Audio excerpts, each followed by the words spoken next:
I can't not start with this. How is this? This is like so stinking cute. She's been very helpful for Mama today.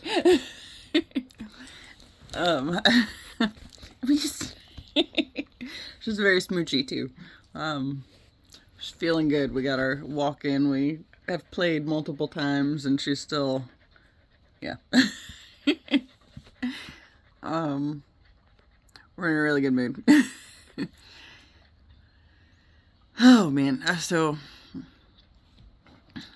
did the thing I was looking forward to. It's, oh my gosh, all the, like, I've seen like all these crazy repeating numbers today. Like, I woke up this morning and was looking at something on Instagram, and it was like this Everything Aligns page, I think, had a couple different things that I was looking at. One of them said 22.2k likes, right? So 222. And that's a big one that's following me around here lately. Then I saw another one that was the same thing, but I I goofed and clicked on something like so I could actually see like who liked it and all this stuff. It's like I had never done that before, and it was totally in error.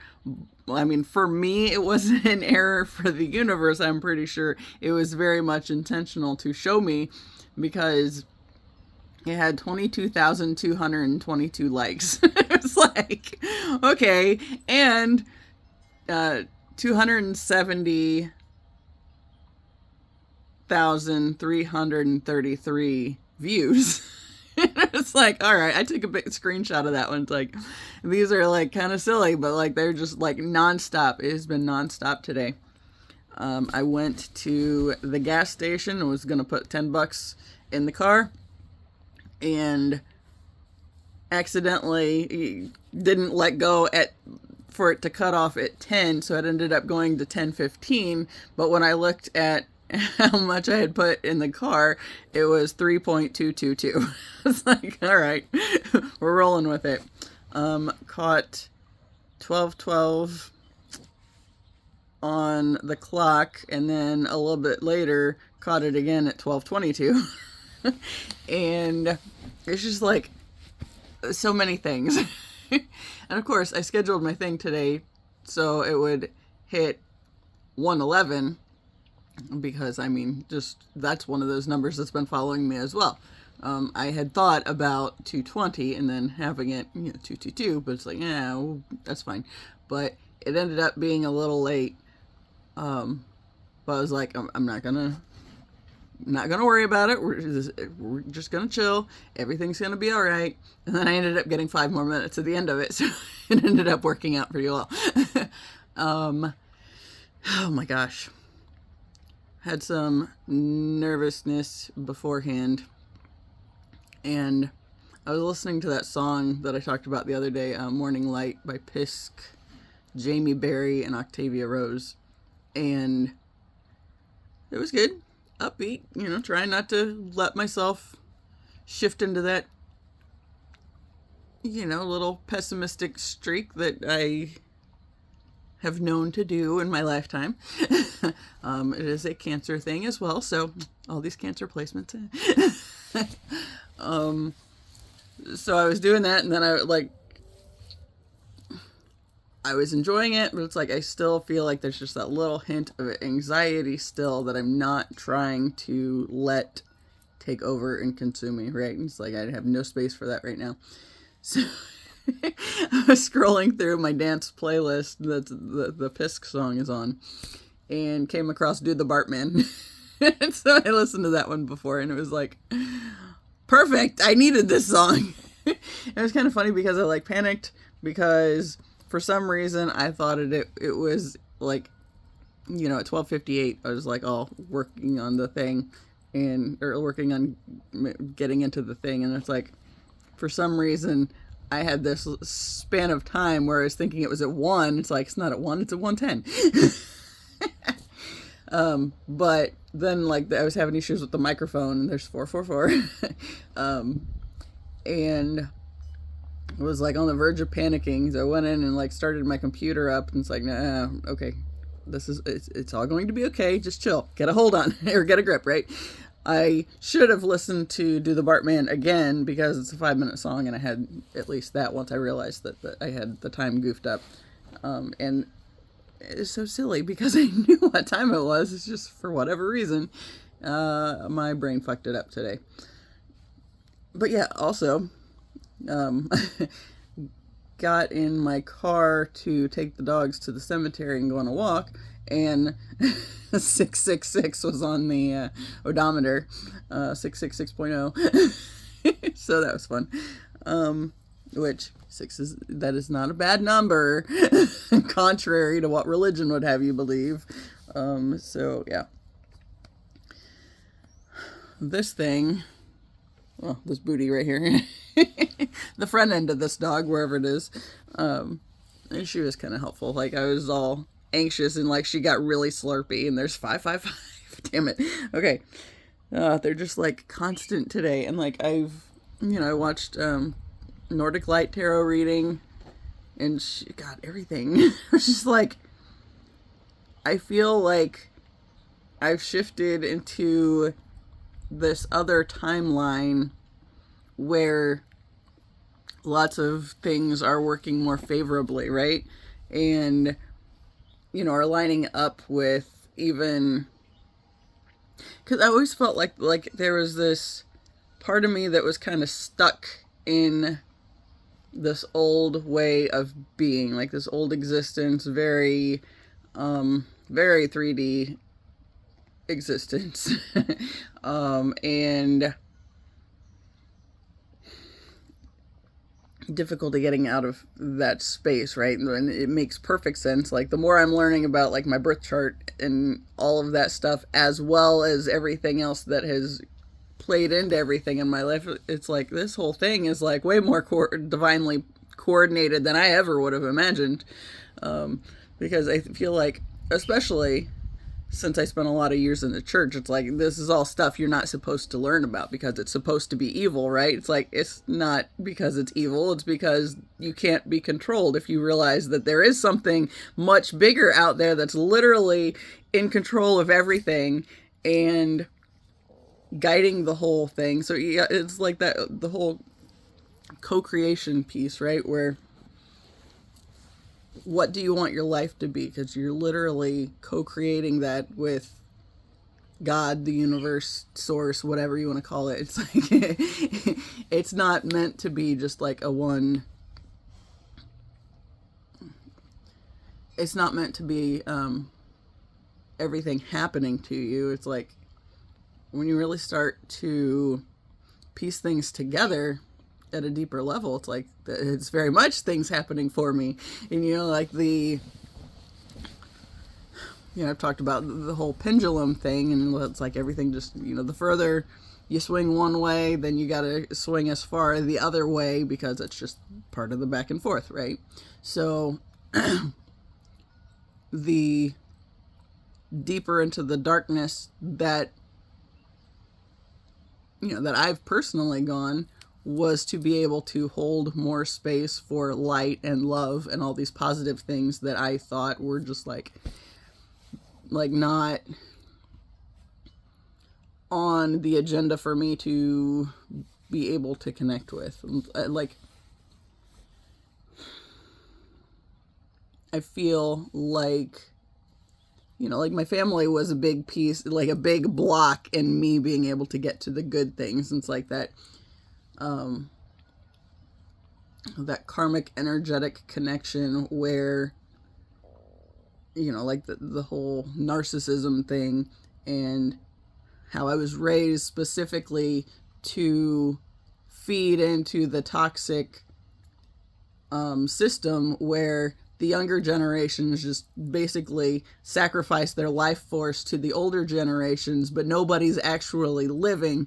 It's just also preventing the younger generations from being able to do bigger and better things, and to have a more joyful and interesting, exciting life. So like my family, And okay, like when I was watching the Nordic Light reading, it was another one of those days where I was like drawn to all the piles again. And the first one, she's talking about this older, stuck energy, and then, said it might even be like a masculine figure. And then the next one, she was talking about, there was a lot of overlaps, but she said it felt more like a feminine energy. And it's like, well, I mean, that little bit right there is like my grandfather that passed away in December and my mother, right? So they're like very big on that whole sucking the life out of you thing, the energetic vampire, yeah, that whole thing. But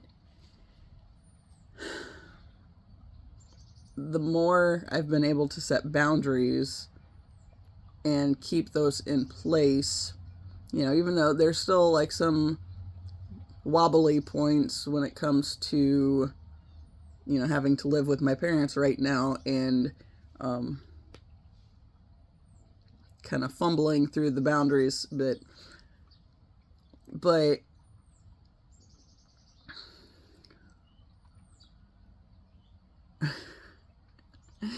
yeah, on that end, my mom was like right there as I mentioned yesterday. Since she broke herself now, that's like another thing that, hey, now I need your assistance. I'm so broken and sore, and God, she busted her face. Her chin is like purple and gigantic, and she's got a little bit of a black eye too. It's like she gotta milk that for all it's worth. And if it wasn't for my entire lifetime going into catering to all these toxic whims that she's had, and sacrificing myself and my own possibilities of happiness, like I wasn't supposed to ever do anything. I wasn't supposed to have my own life. I was supposed to literally just feed into the toxicity in the family that already exists. And when I started setting boundaries, it's like I noticed pretty quick that my grandfather started doing worse. And, then my brother started setting boundaries too. And it's like it accelerated it even further. So it's like this whole weird dynamic where we're kind of watching things. And it's like, okay, so this present day kind of existence was largely created by the past pessimistic viewpoints and, not being able to believe in the best possible outcome for my life, right? And of course, Cancer is prone to a little bit of the pessimistic edge, so there's that point as well. But, excuse me, yeah. But it's like just watching everything the way it's been, like even learning to trust myself and seeing the different layers of why that's important and how that even plays out. Because, like, of course, the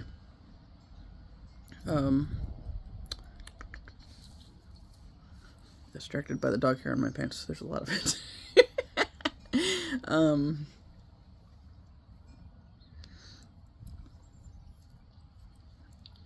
The things that I used to worry about all the time, and that's a big part of why our culture kind of wants to keep, especially media, wants to keep us in that sort of fear-based mindset and way of being, because if people stop being in the fear-based way of being and expecting the worst of everything, then they lose control. They lose that ability to manipulate things to however,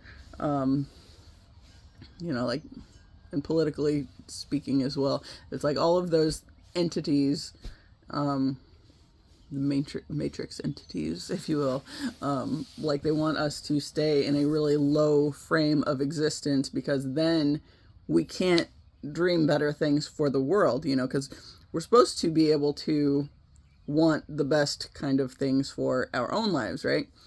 But, we're also conditioned from an early age that that's selfish to want nice things or to want to be able to do fun things. Like, I was literally supposed to just always be around to take care of my family when they start not doing so well.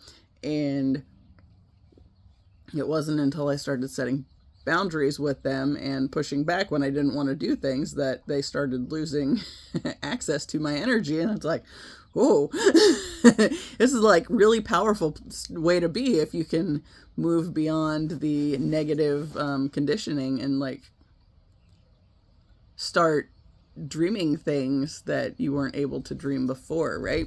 So, it goes back to hold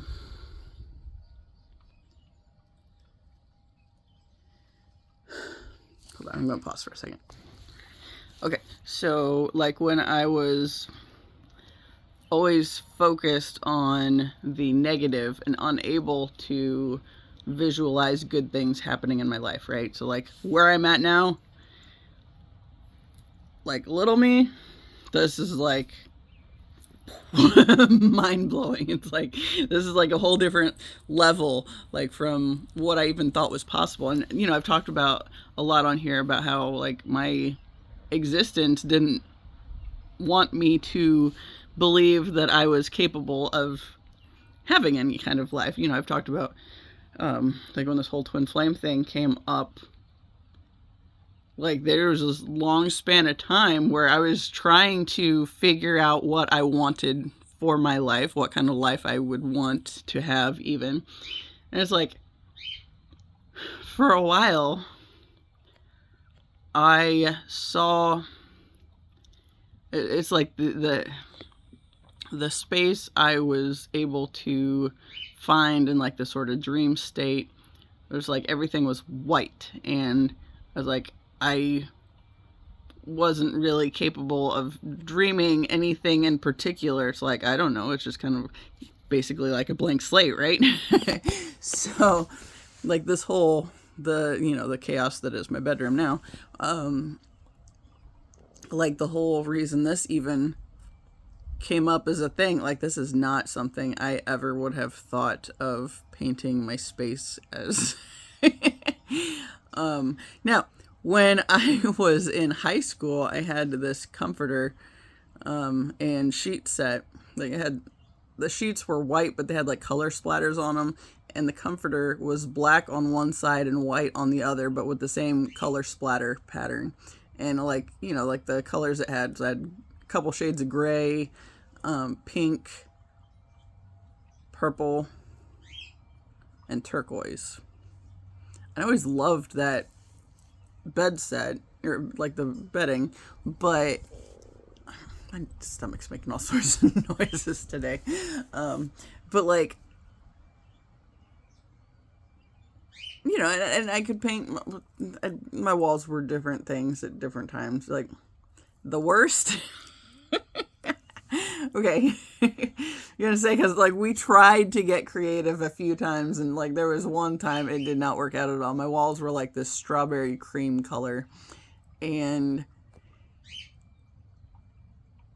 it was okay. Let me see if I feel like this shirt is that I'm seeing is kind of similar. It was like that kind of color. And then we ended up like doing this sponge paint kind of thing over the top of it. And it was like this deep purple that looked black on that color. So I was like, oh, this is weird. And then, my mom read some things about how we could tweak it a little bit more. She's like, so we went over the top with like this feather painting, this light blue color to lighten it back because the purple over the pink looked black. So it was like, okay, so if we add this color, it's like, it was a big hot mess. It was not, some people might say it looked better than what it is now, but I totally prefer what it is now. So, but yeah, like just the whole way it worked out, I think if I would have, been older and been able to make some decisions on playing with the color a little bit better, I could have figured out a way to make it work. But what we ended up doing, it did not work very well. But it was what it was. But, that wasn't something that I ever thought seriously about wanting to do again by any means. And I haven't ever done it again because, that whole situation was just a hot mess. But, I mean, one could say that about the current with all these, all that chaos. Yeah.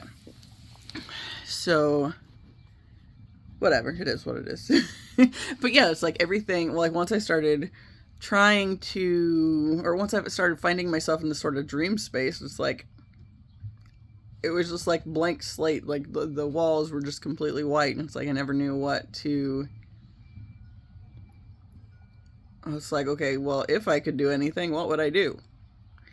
And what would make me happy for that matter, right? So this has been a big question for this whole journey too. It's what kinds of things do I want to try and invite into my space and all that stuff. So this whole situation, I've talked about that many times. I had a DVD case on this wall. It's here, I'll just show you. What? That one. So that big old thing with the stuffed animals on top was over here. And it was never my favorite spot for that. Honestly, I think I had the thought of putting it over there, but they didn't think it would work out, and so I got talked out of it, was basically the bigger thing. So it ended up on this wall, which my bed was here originally back then, and it's I don't like the idea. If it falls off the wall, I really don't want me or my dogs to be crushed by this damn DVD rack, or all its contents as they fall off or whatever. Interestingly enough, that did happen in the living room, but it's in front of my, or over my dad's desk. But if you don't be mindful of how you're hanging things and don't get it secured all the way, then that's prone to happen. So, yeah. But anyway, so I had that moved. And when we did that, we made the discovery that he had gotten pissed because he couldn't find the stud in the wall when he was going through, and he had drilled 16 holes down the wall just trying to find the stud so he could screw that thing into it. And it was a hot mess. So, hi. My stomach is making all sorts of noises. I really hope you can't hear that, but I know from past experience that if my arm is on my legs, then that's usually tends to be able to be heard. But anyway, yeah, so I had all these holes in the wall, right? And it was, okay, that color right there with at the top with the yellow and the pink, that indigo color, that was the color the entire room was. So then when we move this thing and find this 16 holes down the wall, and it's the whole wall was that color, it's well, that's gotta be patched. I thought I had more of the indigo color, did not. So what I did have was I don't know, several of these quart containers of the various, I did Gracie's rainbow wall. It was red, orange, yellow, green, blue, purple, pink, and turquoise. And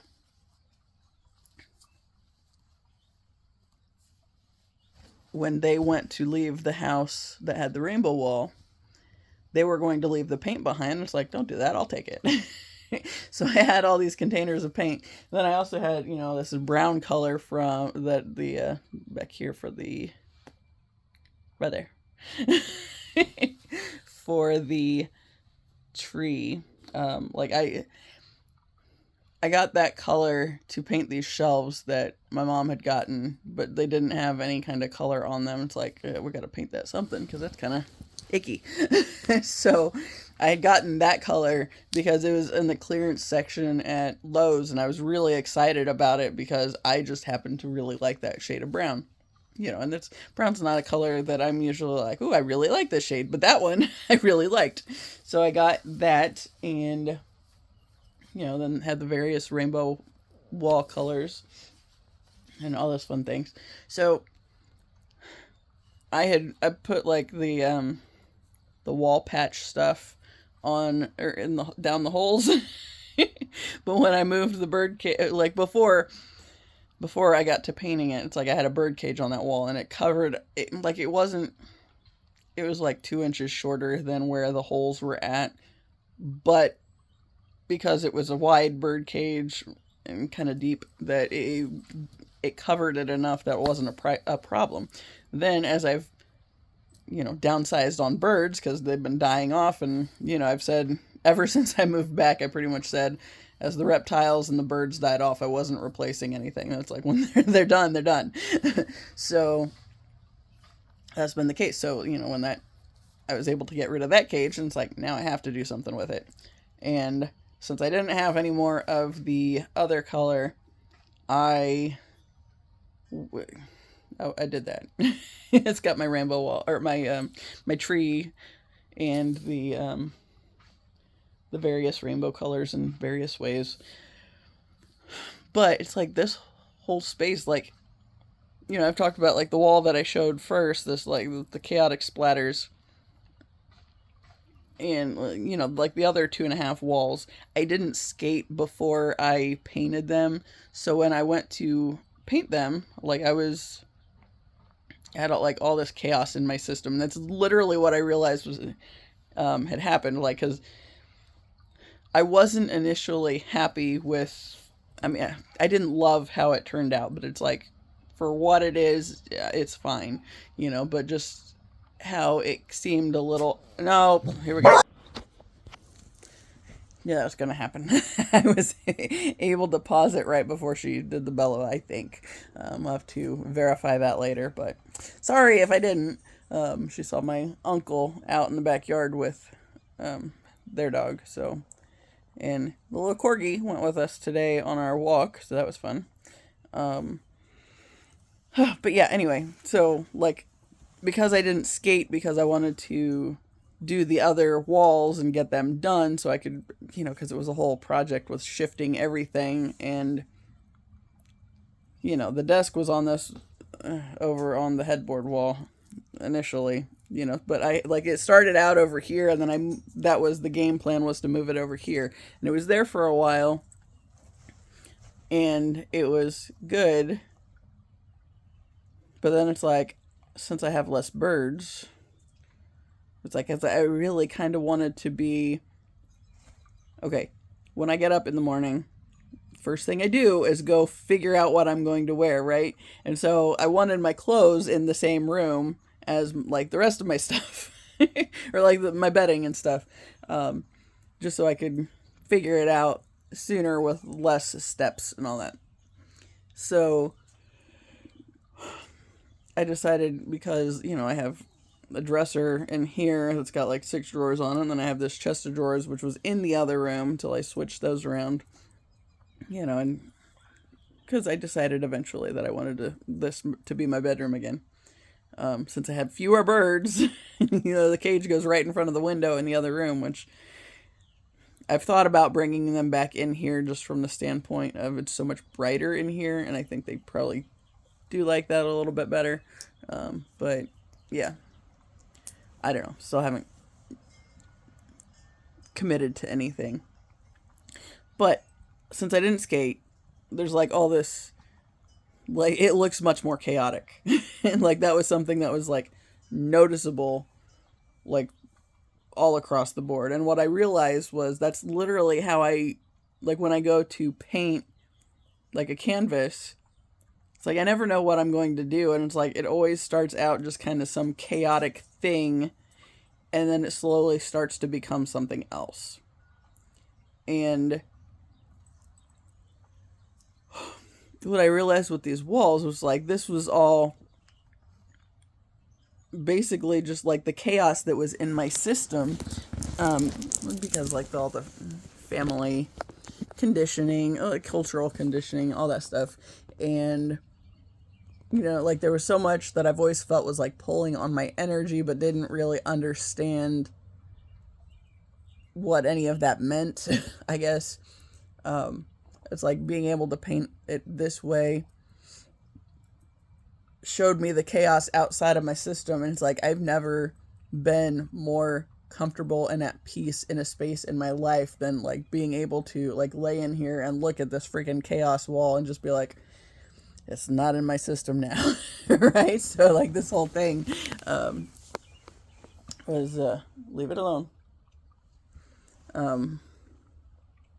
She's peeking. Leave it.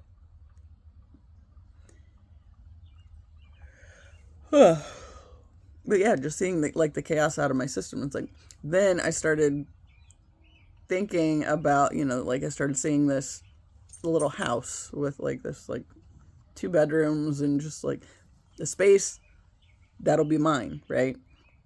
And doing this chaos, like all throughout that space, like the idea of that makes me really happy. But it's like, I never would have realized that had I not had something that needed to be repaired and not had the color that I would have just used to touch it up and, move on. Like, so since I didn't have that, it became this other thing, and then it became something that I absolutely love, but I never in a million years would have thought about painting anything like this. Because even when we did like the sponge paint and the feather paint thing, it's like that. I mean, first off, wasn't my idea, but because I liked color, we were trying to roll with it. And I think basically what it was my mom wasn't wanting to commit to switching the entire purple or like the entire pink over to purple, so we found a different purple, and it's like it wasn't a good purple for what it ended up being. But yeah, it's been, it's just something to, I guess, show me possibilities, because like, I've talked about the canvas. Like every time I paint the canvas, it's like it literally starts this chaotic thing, and then I realized it's like even that is because I have so much chaos that I have to get out of my system before I'm really able to start making connections. This dog, there's her foot is in the middle of my back. She just keeps kicking me all at once. You were. Oh man. But yeah, I'm just in a really good mood today. Check out these earrings. I love them. I saw them on Etsy. It's a little hermit crab with a little skull shell. It's like that. That's kind of kick-ass, honestly. So I got really excited when I saw them. For some reason, and it's the same kind of thing. It's like I just have this random fleeting thought will come through, and like that time what came to mind was because I was on this, kick of looking for different earrings and stuff, and maybe switching out my nose rings. I got on this kick, and then I like started looking at stuff on Etsy, and then it's like, it's like I don't have any like crabby type jewelry, so I just like searched for crab jewelry, and this came up, and it's like, dude, I never in a million years would have guessed or would have thought about something like that existing. So yeah, it's like when I saw it, it's like I need that in my life. So here it is with peace, love, and chaos. Yeah, but which that holds various levels, obviously, because chaos walls, and even I got these 2 leopard geckos that I saw, I think, on some classified thing years ago, and it was a male and female duo. Well, I had 5 geckos, and then I was like, I should get these geckos because clearly I need more, right? I had 4. I had Mittsford, Phoenix, Frenzy, Fury. Yeah. And yeah, so I had those 4 and a 40-gallon tank. And then I got to look in and saw this other thing. And I think what part of it,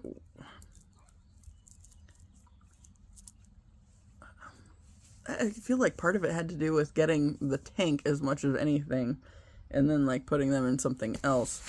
But then since one of them was a female and the other was a male, it's like, well, I really don't want any eggs, and I don't want that to be a thing that I have to even worry about. So I put the female in with the other females, and eventually they did fine. But because there were lots of hidey holes, lots of places for them to go away from each other, and all this stuff. So I had 5 females and 1 male. The 2 that I got together, the male and the female, were chaos and mayhem because they just went together. So, yep. So these themes have been following me for a long time. And yeah, and I had this brief fleeting thought of Taz could almost stand to be called Chaos. It's like, we're not trying to give him a name that he has to live up to any more than the one he's already got. Because that whole Tasmanian devil thing, he's got that nailed. But he's an awesome dog. Love that kid. So yeah. Oh, what a day. I'm really tired again. But yeah, so I feel like the next on my agenda, I was thinking I was gonna go skate because it is a beautiful day, but then I'm kind of like tired and not feeling that, so maybe I'll just like put a movie on, go back to my horror movies that I haven't watched in a little while. I have since found the remote after I lost it in the middle of the second Scream movie. So I could theoretically get back into the horror movie thing, especially since some of them are due back tomorrow and the others on Wednesday, which I already watched the one that's due Wednesday. While we were doing my hair, we watched Nightmare on Elm Street 3 and 4. So this is my time, I guess, to catch up on like the horror movies that I always avoided for whatever reason. Christian conditioning is basically the reasoning. But yeah, like I got a bunch of laundry that I did last week that still needs to be put up. So got to do that. Okay. So, really exciting thing. My parents did leave today, so yay that. So I don't know how long they're going to be gone. Originally, they were supposed to be gone all week, but apparently the doctor didn't even want my mom going on the trip, period, since she did break her wrist yesterday, and she has to have surgery next week. And she said she can't not go because she's taking her 83-year-old mother to see her 90-year-old sister. So that's she made it out like it's this big pressing thing, even though like my grandma has refused to go for like several years when she could have, but that was because my grandfather existed, right? So now that he's out of the way, they took her and my aunt today. We left to go see the sister in Tennessee. So peaceful around here. See, and every single time I think I've always done this, but like especially since I've been back after my divorce, it's like whenever they go on a trip, if I can get them out of the house for a week, it's like the first 3 days kind of seem like it goes to like a recuperation kind of span, and it's like I just need to chill and just enjoy the fact that nobody's around. But then I get to a point where it's like there's like some project that I take on, and like the one time I was painting the shelves that I talked about the brown paint. I painted the shelves and they were brown and like a creamish color the way I painted them, and I liked the way they turned out. And they're hung up in there, and it worked out just fine. But, damn it. But then, where am I at? 22%. Okay.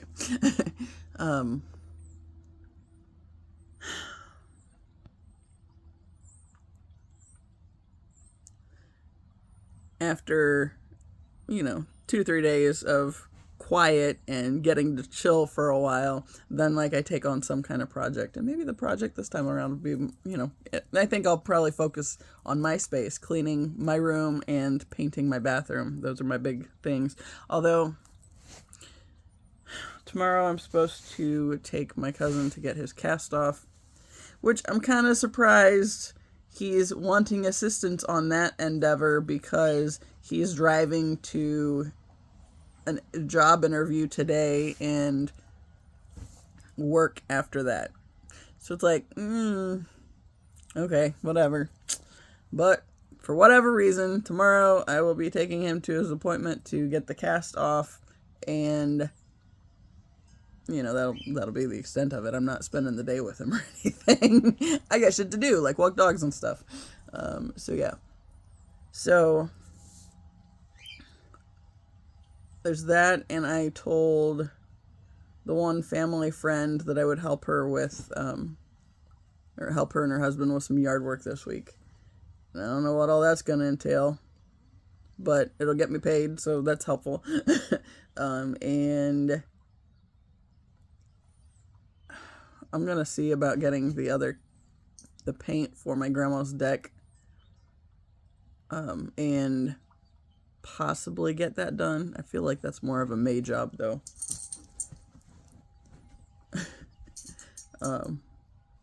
But maybe. I like the idea of doing it while she's out of town. I do, because then I don't have to worry about her wanting to like interact and whatnot. And like I said, she's kind of negative, so I kind of like to avoid them. Which there too, I mean, that's the thing I'm kind of weird about for tomorrow with my cousin. It's like he tends to be excessively negative too, so it's like, yeah, I don't know. But there's that. You know what I think I might do? I might just go take my cousin to his appointment tomorrow, drop him off, and then go get breakfast. I haven't had Hardee's biscuit and gravy in a little while. I don't know why I'm so hooked on that shit, but it's so good. God, and like my mom made it the other day with like homemade biscuits, but for some reason they kind of tasted like rocks. It's like, oh, that's not cool. And yeah, that makes me think about that Nordic Light tarot reading that I watched this morning, where she's talking about how disconnecting your energy seems like it's aging the people around you a lot. It's like, oh, it does too. It's like, now that they don't have access to sucking the life out of me like they were, it's like you can definitely tell they're slowing down, and shit's like going weird, and like getting extra clumsy and all that stuff. And I'm just so ready to get out of here, to be honest. Oh yeah. What? She was licking my foot, and then she just like stopped abruptly. Probably because neighbor's driving the truck through the yard.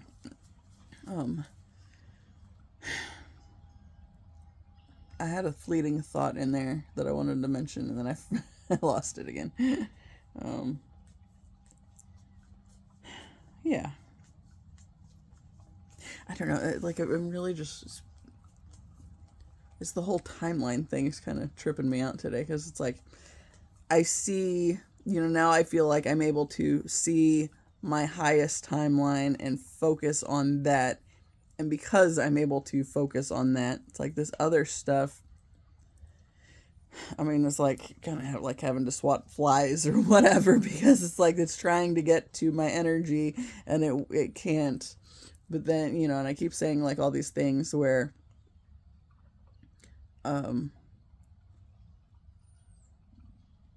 just possibilities, and like I keep seeing reminders of the divine alignment piece, and like knowing that I'm like exactly where I'm supposed to be is like this whole, I don't know, it's a weird experience in and of itself, because it's like I always felt like I was, I mean, okay, when I went in the military, I knew I was supposed to be there. And that, like, there was a girl that I left Indiana from, or with, and she had enlisted in June. I enlisted in July, and then we were leaving in September. But she was all wound up about it, like it was just like the biggest mistake she ever made and all this stuff. It's like, why did you enlist if you didn't ever want to do it? And I think it had something to do with spiting her parents or something. It's like, okay. It's just like, you're not nervous? It's like, I mean, it's like, I don't know what to expect, and that's a little uncomfortable, but at the same time, it's like, I know that I'm supposed to be going in, like, this fits. Like, it just makes sense with, like, I've always seen some kind of military experience in my lifetime, so it's like, I knew I was supposed to do it, so it's like, it just was something on the path, right? And she was just all wound up about it. And I think she and this other girl, they kind of latched onto each other and didn't even make it through the welcome week, which was, I don't think they called it welcome week. I think that's a college thing that just popped into my head. But like that first week when you get all your shit and all that stuff, her and the other girls, like, they just fed off of each other's anxieties and made it worse. And like everything, we're dying kind of a thing. And eventually they did not make it out of that. The rest of us, went to, to actually start basic training, and we don't know what happened to them, but it was just like this big hot mess. It's like, why did you agree to do it? And then like come here with this kind of malfunction. That's like a whole, you clearly did not put the thought into doing the thing that it warranted, because that's kind of a big decision. But yeah. Anyway. My sister-in-law asked me earlier if I wanted to go over and have dinner with them tonight. She's delayed again. She was going to leave on Saturday, and then they changed it to Monday, and now I guess she's leaving tomorrow.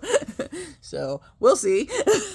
Don't know what's gonna happen there, but I am gonna go over there and hang out with them tonight. So there's that. And yeah, it'll be fine. I don't know. I'm just in a really good mood. The timeline thing. It's like I feel like it's like I'm focused on the highest timeline. And it's kind of weird because it's like clearly the pieces aren't completely ready for that timeline.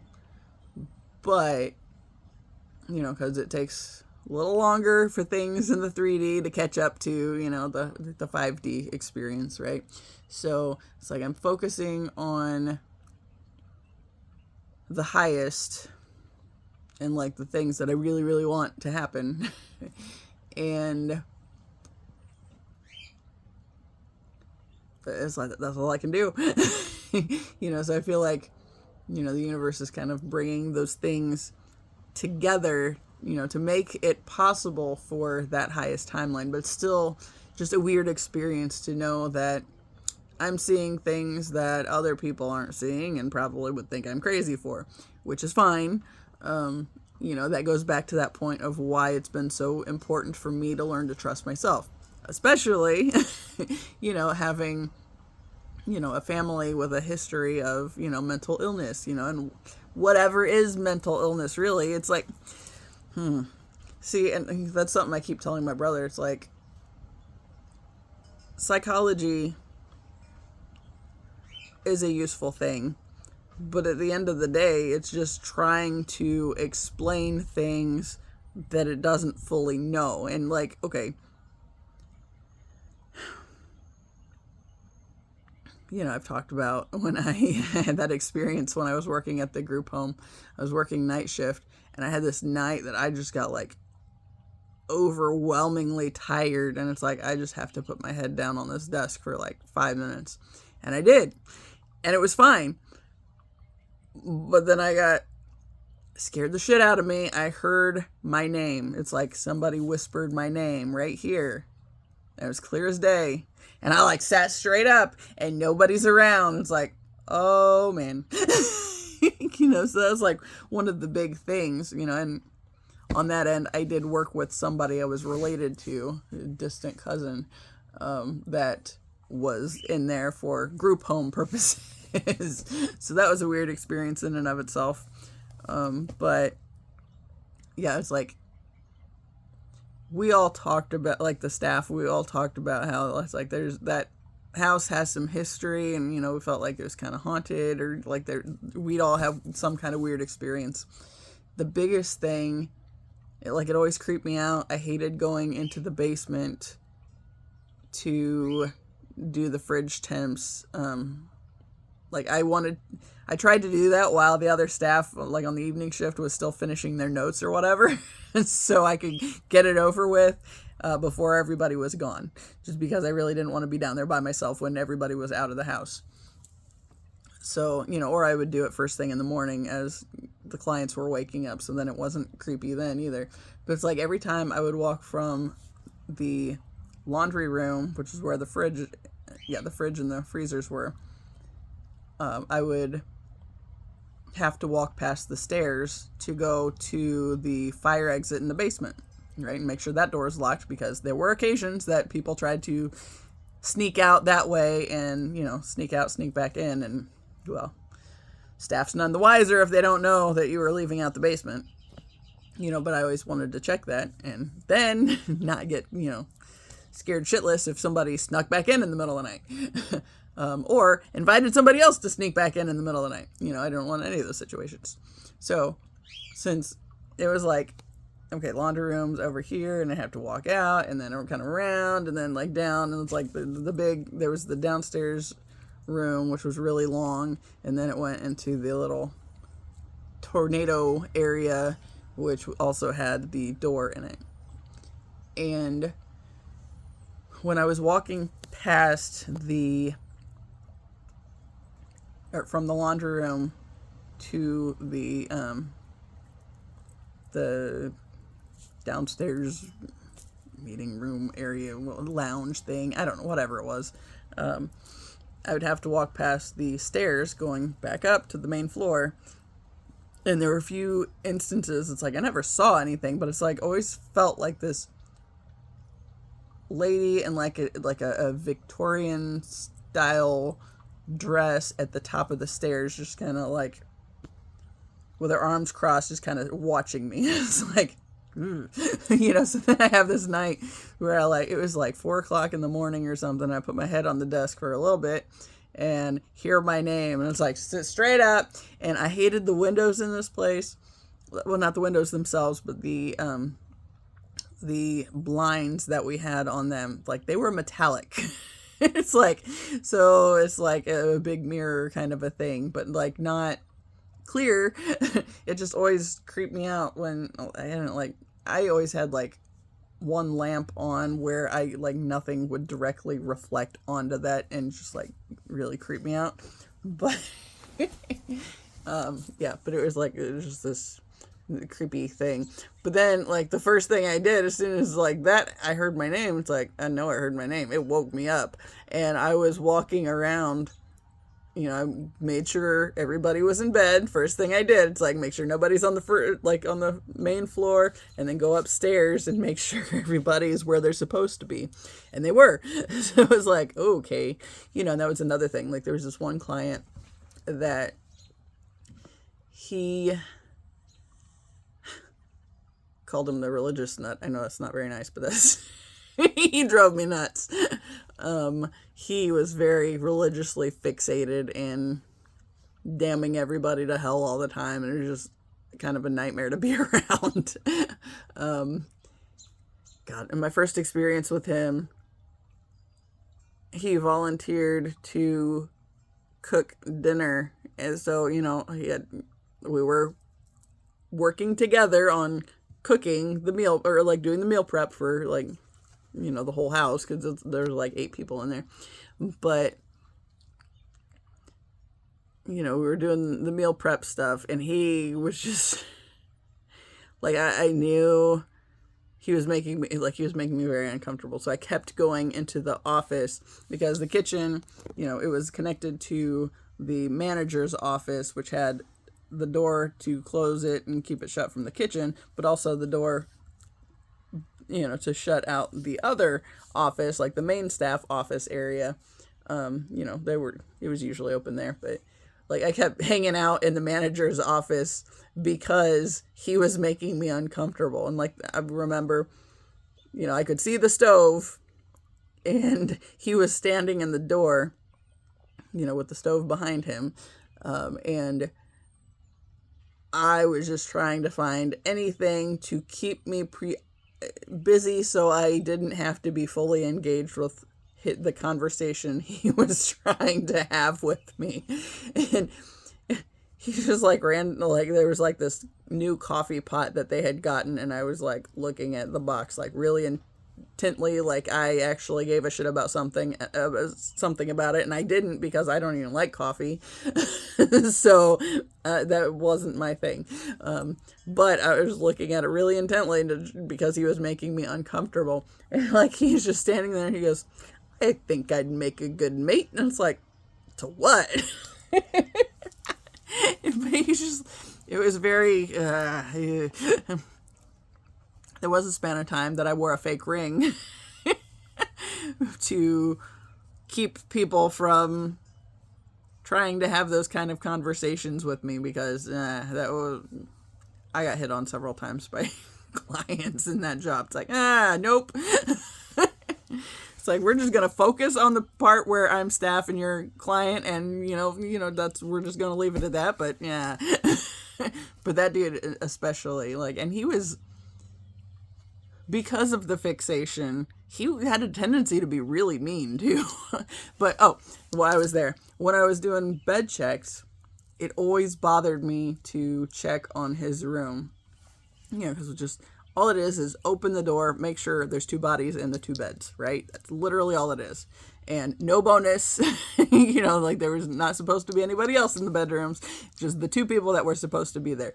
But it always felt like there was this really dark, ominous presence that was attached to him, and it was like hovering over him. So like every time I opened that door, it was like I was being like, it was like, not a fan. But then it was kind of weird, because we had this, when I first started out, there was only guys in the house. Eventually, there was a split with guys and girls, but of course, they, 2 guys and 2 girls, and they never, the 2 were supposed to like be in each other's space, although I did walk in on that once, and that wasn't fun. Yeah. But the one client, oh my God, I really liked her, but she definitely made me uncomfortable from time to time. And I think part of it was she was really close to my age, and I think she'd been an undergrad or thinking about undergrad when she had like a mental break. And the first time I encountered her, it was like my first day on the job. And basically, since I was brand stinking new, my manager, this is at the other building that I started out at, which is way creepier area. Actually, on that note, the comedian that I saw the other night in Irvington, I realized when I turned onto this road to go back home, it was like this, the same road that group home I started out on was on. But it was like, I don't know, I was like on, they were like, the group home thing was like on it was like a few miles down. It wasn't like right there, but it was that same road, and like I could have gotten there in less than 5 minutes from it. So it's just like, huh. But yeah, like I wasn't creeped out for like the comedian, like going to that venue at all. But like it used to creep me out trying to leave from the group home. But I mean, it's just, it wasn't that much further away. And I think part of it was I wasn't hanging out outside of the venue the other night either. So it's like, it wasn't creepy, like creepy then. 16%. So we're still good. Since we're already at an hour. This dog's staring at me. But yeah, when I was at that location, the first day on the job, that, it was basically just, we're in the middle of trying to get this client admitted to the hospital. Can you sit with her and just keep her safe? Okay. What could possibly go wrong, right? But like that whole, sorry, kicked her in the nose.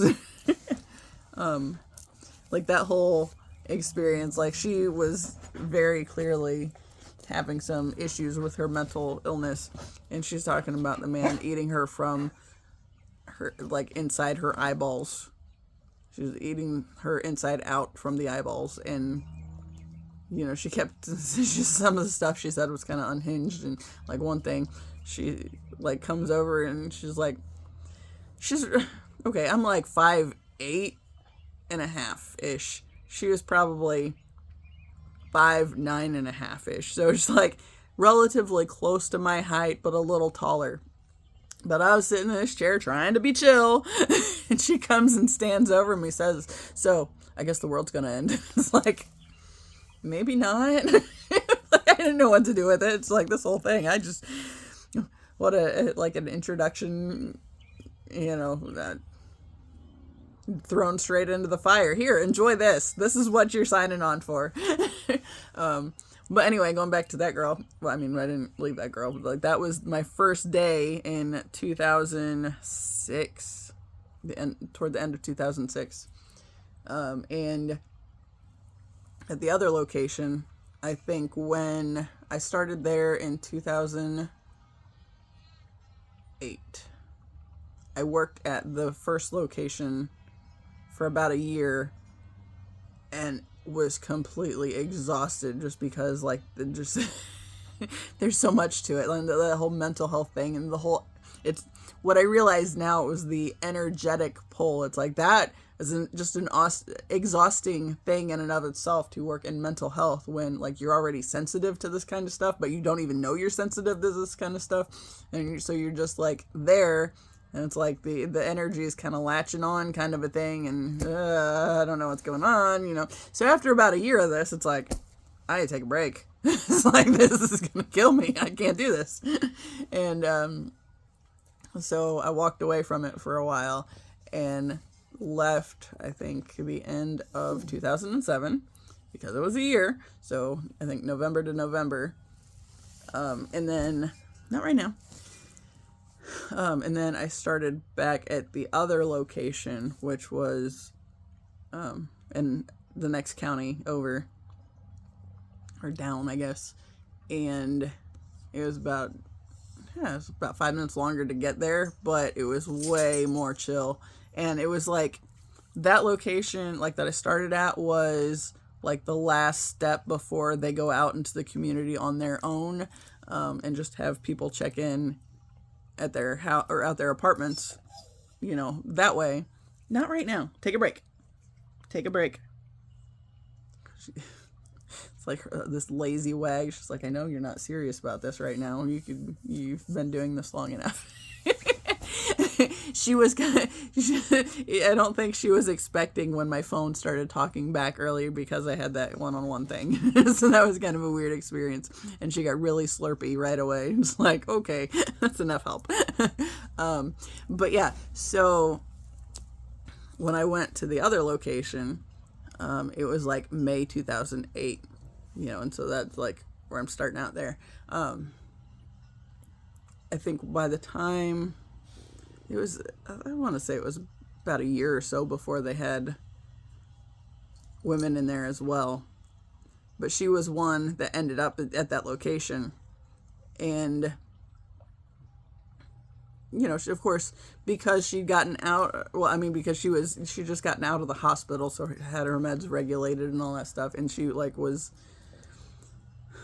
a lot easier to get along with over there, because, yeah, she still had the mental illness, but it wasn't as erratic as when she was off the meds and, like, all hell's breaking loose kind of a thing.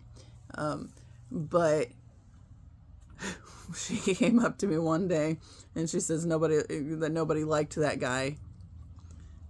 And she says he has dark shadows attached to him. It's like, so you mean I'm seeing the same shit the clients are seeing? That's unnerving. I don't know what to do with that. And I talked to my one coworker. She was like a really good friend in that the time that I was working there. She was on evening shift. Like, we started out together.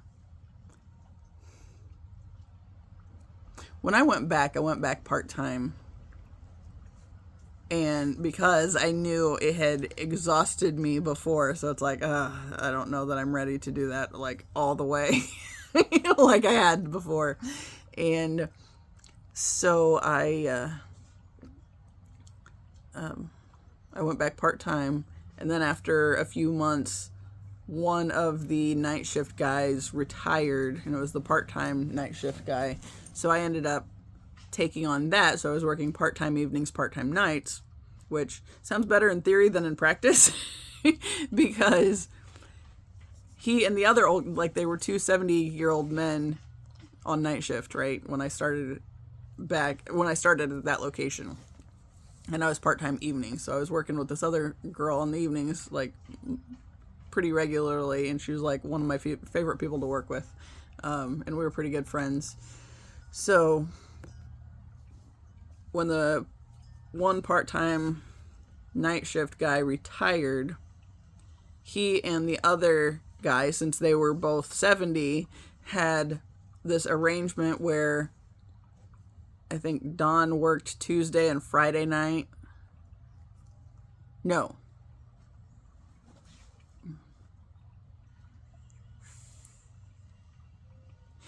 There was what ended up happening was because I had, I ended up where I was working like evenings on Friday and nights on Saturday. I think that's what it was. And so Saturday and Tuesday. So it's like I basically had every weekend at this place. It's like, that's not, that doesn't add up very well, because that means makes you kind of crazy. It worked out because the guy that I was dating at the time had a job where he worked a lot of weekends too, I think. And like, we were both on night shift, so it's like it worked with what we were already doing. So it was like, it worked out. And like, he was like 5 minutes from where he worked, 5 minutes from where I worked, but he lived like the other direction. So yeah. But yeah, like, this girl just randomly approaches me one day and says, nobody likes this client because he has dark shadows attached to him. And it's like, fuck. I told Candy, I was like, so I guess I'm seeing the same shit the clients are seeing. I don't know what to do with that.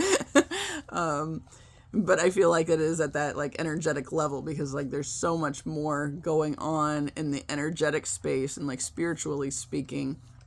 It's like psychology can't really touch that. It just tries to explain what's already going on. So it's like, it can't really get you to the root of where the mental illness is or whatever. So it's like, yeah, it's like, I feel like there's like this very intense spiritual component to it that most people, have no awareness of, because most people don't want to believe in some of that spirituality stuff. But I feel like that's where a lot of the mental health stuff is, especially like the energetic levels, and like my experience of that space. Because it's like, I totally can see how, if you're hearing things that nobody else is hearing, and I've talked about, I had that one night that I thought I was having a mental break myself when I was in undergrad, and it was my junior year at Ball State. I was living off campus. I really wish you would just chill for a little bit. I'm about done.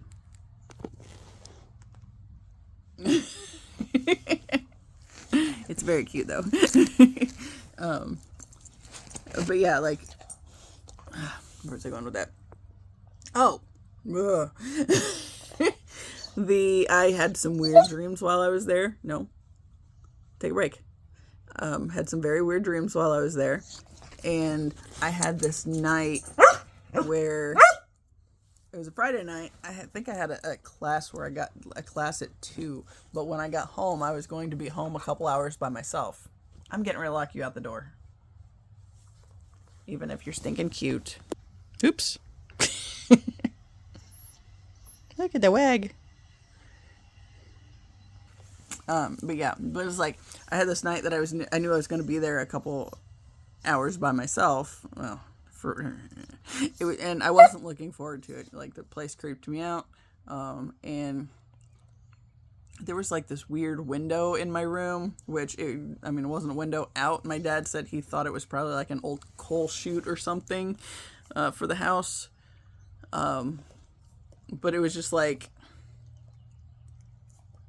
I don't know, it's like midway up the wall, and it had clearly been like boarded over. And it was just like a weird, like it was a fully furnished basement and everything, but it was like very musty and damp all the time, and very creepy. I had this night that on the walk home from my last class of the day, knowing that I'm going there by myself, it's like there were just like all these voices, and like I don't even know how to explain it. I thought I was having a psychiatric break, to be honest. And like there was like this mocking, laughing voices, and I couldn't get them out of my head. Couldn't get them to silence, like shut up at all. It was just loud and everywhere. And I ended up going into the bathroom and locking myself in the bathroom, and I was like sitting on the lid of the toilet with my hands over my ears, just rocking back and forth and singing Bible school songs, because I was trying to get it out of my head and didn't know what to do with it. And there's my twos again. But yeah, like, that was a weird experience too, because I was in an abnormal psych class, because of course, since my mom had pushed me to go to college, because I didn't know what I wanted to do with my life. It's like, okay, well, since I have to go to college and I have to study something, I guess I'll figure out psychology, or I guess I'll go into psychology, and maybe I'll figure something out about myself, right? Plus, that's the best I got, right? So that was my my path there. But I was in an abnormal psychology class, and like the next week we listened to this little audio of what it sounds for somebody who's having like a paranoid schizophrenic event, and it was just like that, and I was like, oh, cool, what do I do with that? But that was one of those things that like made me think like there's a lot more going on, like at this whole spiritual level. And honestly, I feel like, okay, I've mentioned on here before, when I was like, when I was 8, I got to a point where I decided I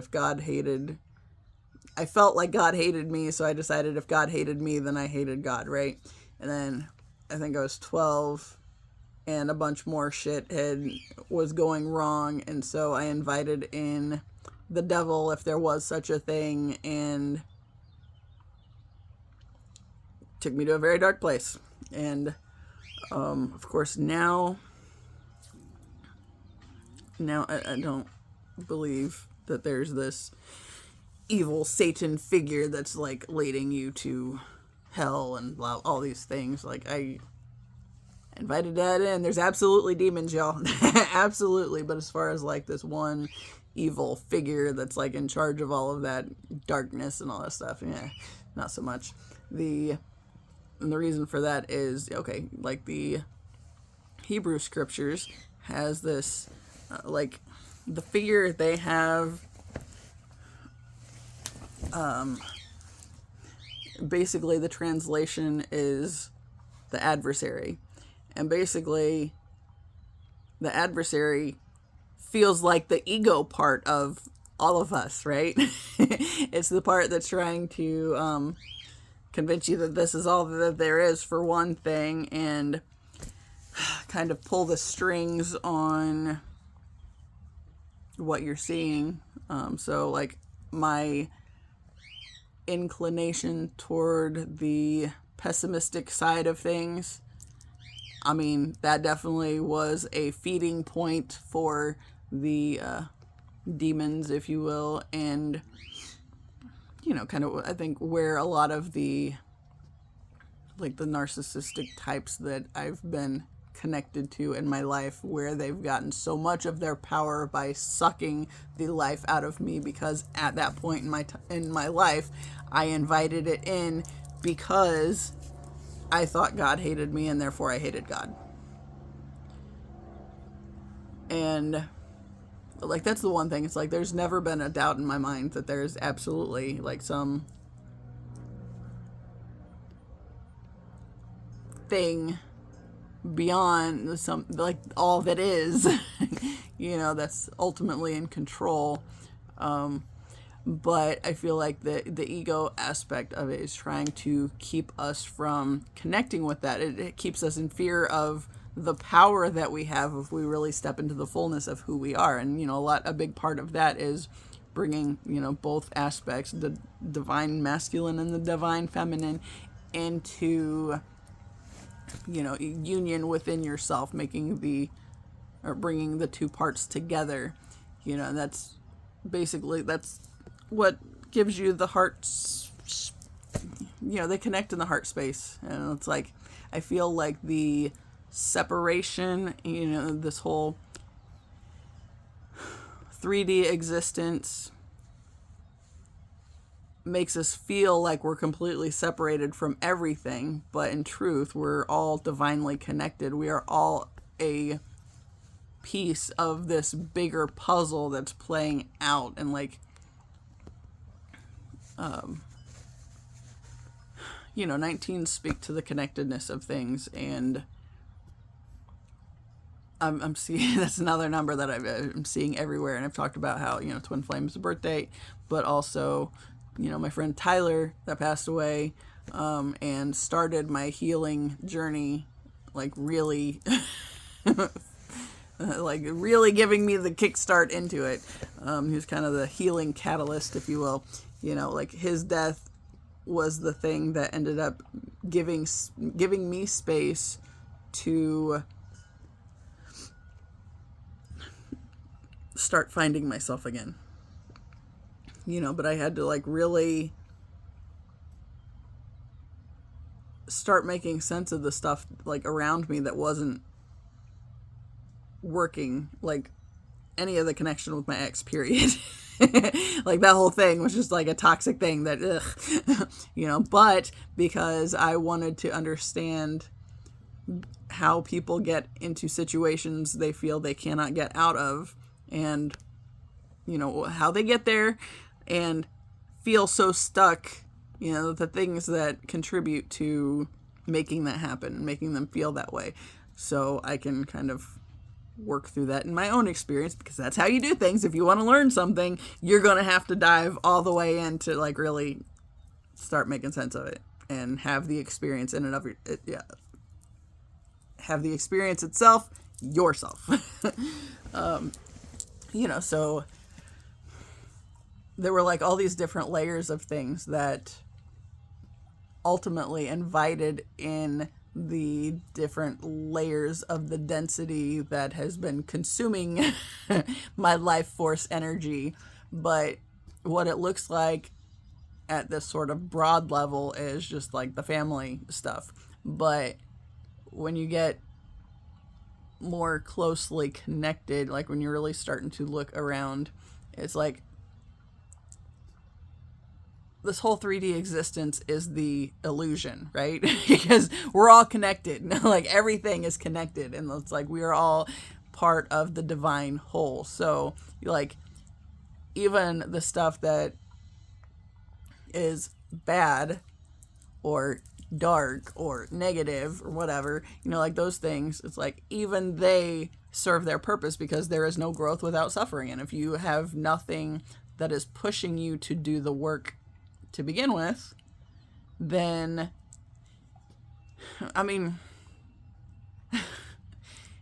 suffering is what causes us to, to put forth the work to, to navigate this kind of stuff. Uh-oh.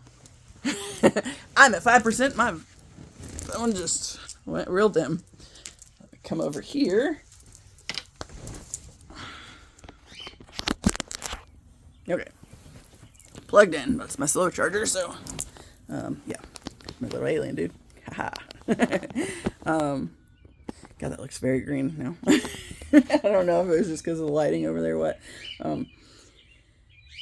But yeah, it's like everything is connected, and the illusion is that we're not connected. So, when like, especially like all my years where I was very lost in the suicidal ideation and the feeling like I was disconnected from everything. It's like even that at the end of the day was just an illusion, but that's like kind of where that ego piece plays in and tries to keep you safe and not aware that it's the illusion, kind of a thing. Because, if you really do the healing work and come to remember that divine connection piece, then it's like we all have a lot more power than we're made to believe. And of course the the conditioning, the media stuff, the political bullshit, like all of those layers are different things to just keep us trapped in this like matrix, right? So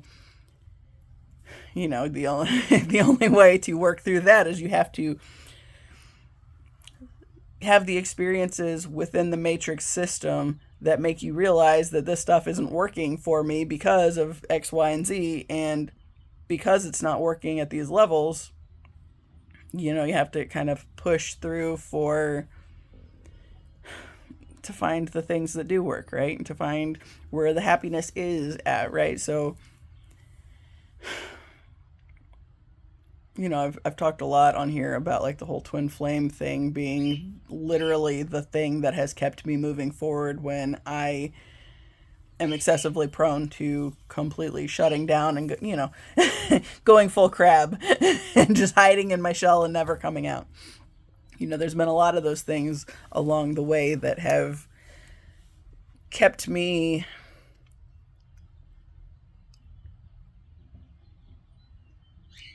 in trying to keep me safe, kept me from finding my way into how much power is actually in my energy if I come into the fullness of who I am.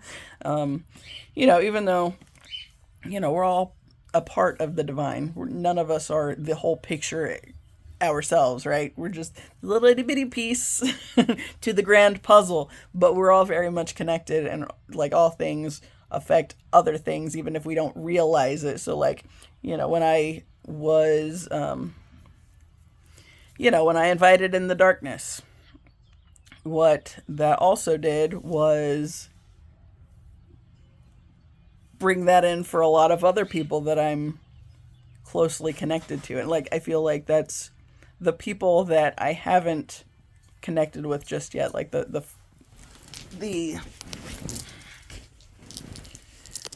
family friends that I meant to have in my life.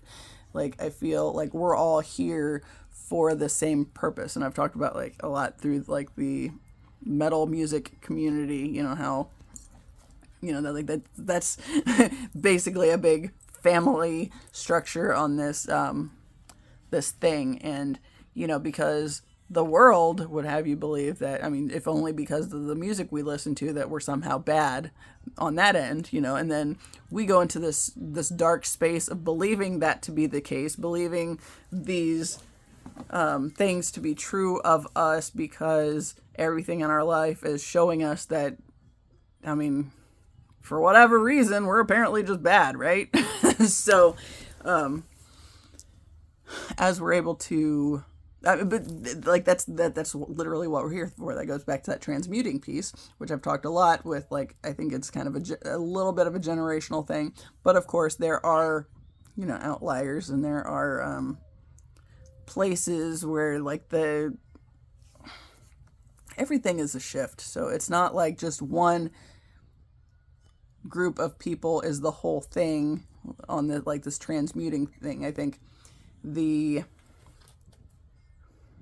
my generation is largely responsible for this transmuting process. Like, we've, taken these hits by toxic family systems, by stuff in the community that, whatever we in our own little roles have taken on as a responsibility.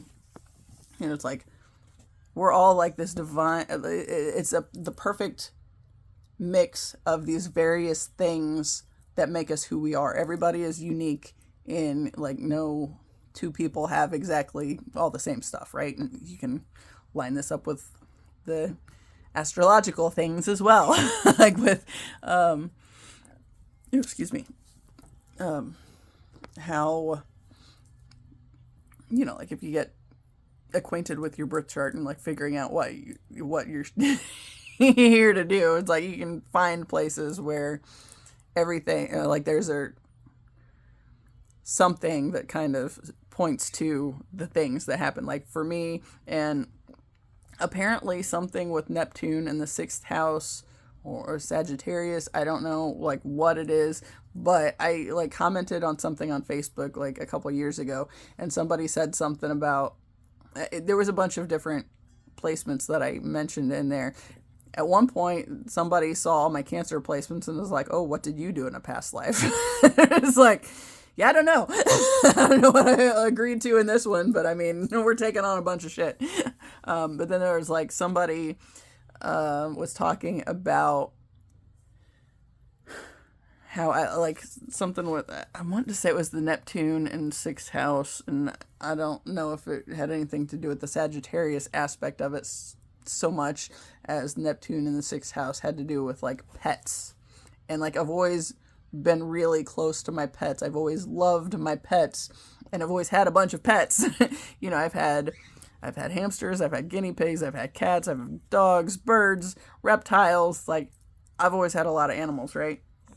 And not usually a lot at one time, although my ex did try to take us that route where we had a shit ton of animals. And like at one point we had, okay, when I left in 2019 and took the 3 dogs, 2 bearded dragons, 2 leopard geckos that were mine to begin with. I had them before I met him. Took like 9 birds. I left with one shy of half of what we had altogether. And what stayed with him was the cat, which is still unfortunate. I really hate that I had to leave her behind. But there was no way to make sense of having 3 dogs and 9 birds in one bedroom in a house with a dog door and try to have a cat too. It's like that wasn't going to work. So on that end, the cat staying behind was more for my former stepson than anything. And I'm just going to have to trust that everything was okay on that end, right? The vet's office that I take my dogs to, they have this app that they pushed me to get recently, and they still have the cat in the system, and apparently she'd be like 14 now. It's like, kitty. It's that cat. I love that cat. But anyway, it's like animals have always been important, right? So I think I was in 6th grade when I had the hamsters. They were kind of short-lived. I got guinea pigs, 7th, or I think 7th and 8th. But then I ended up deciding I wanted to get this kitten, and traded the guinea pigs in. And yes, that's not something I would do now, because I mean, I'm not a fan of, you've had the animal so long and then you find it a new home or whatever. But there are certain situations in which that is the best option. And, you know, sometimes that's just the way it goes. So, you know, that's one of those things that I've had to work on. Like, the guinea pigs were something, and I think part of it was being afraid of death. I want something that was going to have a short lifespan, or relatively short lifespan, where I'd have to face death again real quick. So then I shifted to cats, but then, I mean, we've always had dogs, though. Dogs are like the one consistent thing, but, you know, but then I went from guinea pigs to the cats, and then dated a guy very seriously, was convinced that we were going to get married, and when all that didn't work out, I mean, I was convinced early on that we were going to get married, and I rehomed the cats because I knew he didn't like cats. He said, it's fine that you have cats, but I don't want them. So it was like, okay, cats are gone. You know, and that's something right there that I had to work through. It's like the fact that I've ever been in a mindset where I would rehome animals because of a person. And that's made me face a whole lot of things, and like bad beliefs around like even what it meant to, what the idea of marriage was supposed to be about, right? And there's just there's a lot of bad beliefs in all of that. But yeah, like I did rehome the 2 cats. The bigger thing on the cat, and I think I would have kept Tigger her entire life had I not gotten Sassy as well. I loved Sassy. She was this really sweet cat. And she was like super baby. Like you could just carry her around like in your arm and everything. Like she just loved that. The problem was she had not been weaned as a kitten, and so I would wake up and would have like big wet spots all over my shirt. I had like more than one occasion where it's like the entire back of my shirt was soaking wet, and it's like, I can't do this. So when he didn't like cats, and you know he was going to be around a lot, then that was really the one that kind of made it all right to rehome them. But yeah, after I rehomed the cats, I ended up getting my little rat terrier from the local rescue in town, and I found him on Pet Finder, and he really reminded me a lot of the little Chihuahua Terrier mix that we had he found us when I was a year old, and that dog was my protector. And he had been trained, like he was an older dog, I guess, when he found his way to us, but he apparently had been really well trained, and my parents always just assumed that somebody was probably passing through town, and he got out of the vehicle, and I don't know. That was their story that they just assumed, since they had nothing else to go on. But he was like really well trained, and he was kind of goofy. He would if he went to steal food off of the table, like Ziva, this little heathen, will get on the table, like full on the table if there's food up there. And this little dude was like a little gentleman, and he would sit on the chair and eat from the plate. But Doogie reminded me a lot of Chip. Chip was the one that would sit at the table. And yeah. But that dog, I kind of wonder, I mean, his true backstory. Like, I mean, was he somebody else's dog and they just lost him and never had any kind of interest in looking for him, didn't know where to look, whatever any of that was. Of course, he was a small dog. They could have assumed he got eaten somewhere, too. But it's like that dog, it's like he was meant to be in my life very much. So I feel like it was like a divine appointment that he found his way to us. And then he was kind of my protector for a long time. And he was one of the ones that initiated me in the death thing, which was traumatic in and of itself. Because, okay, my great-grandfather passed away, and then in March, and then that same year in October, Chip died. And yeah, so it was like those were the real traumatic deaths.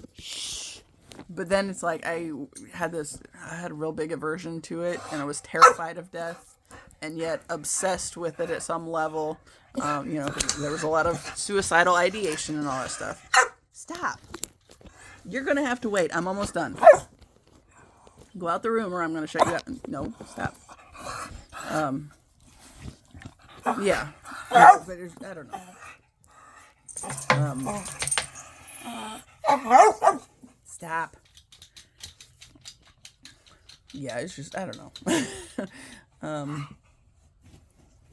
So like traumatic early deaths, and then like the little, when the hamsters died, and then it was like, and then it's just kind of like, I think part of my tendency to push the animals out and try to keep from getting too attached to them was because I was also afraid of death and like this whole thing. So it's like when it started seeming like it was more of a possibility that something could happen, then it's like I don't want to deal with that possibility, so find something younger and less close to death kind of a thing.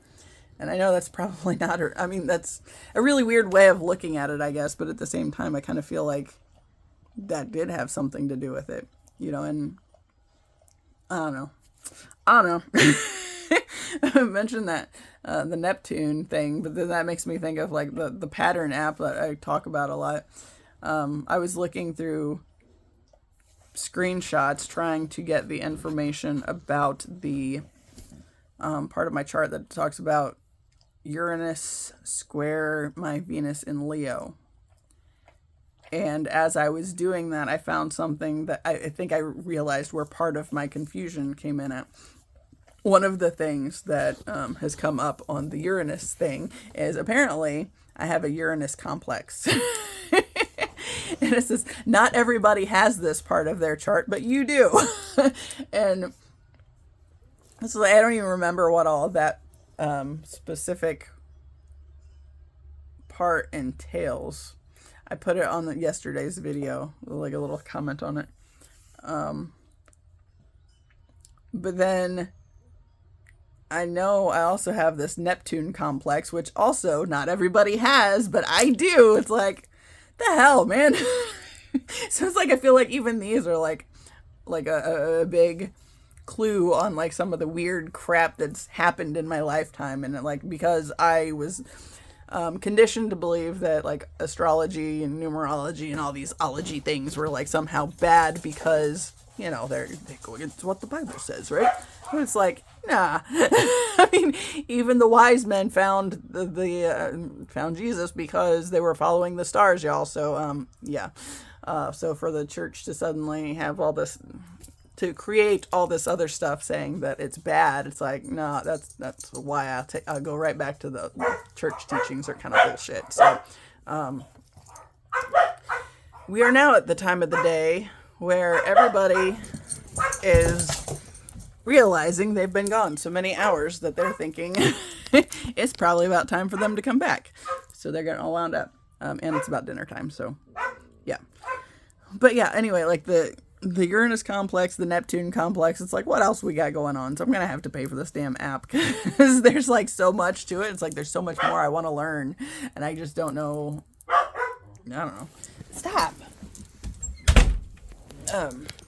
Yeah, but it's like, I know like the Neptune thing that I read the other day was talking about how with the Neptune complex, it says what this does is add a tremendous amount of water into your chart. It's like, oh great, I didn't have enough water, right?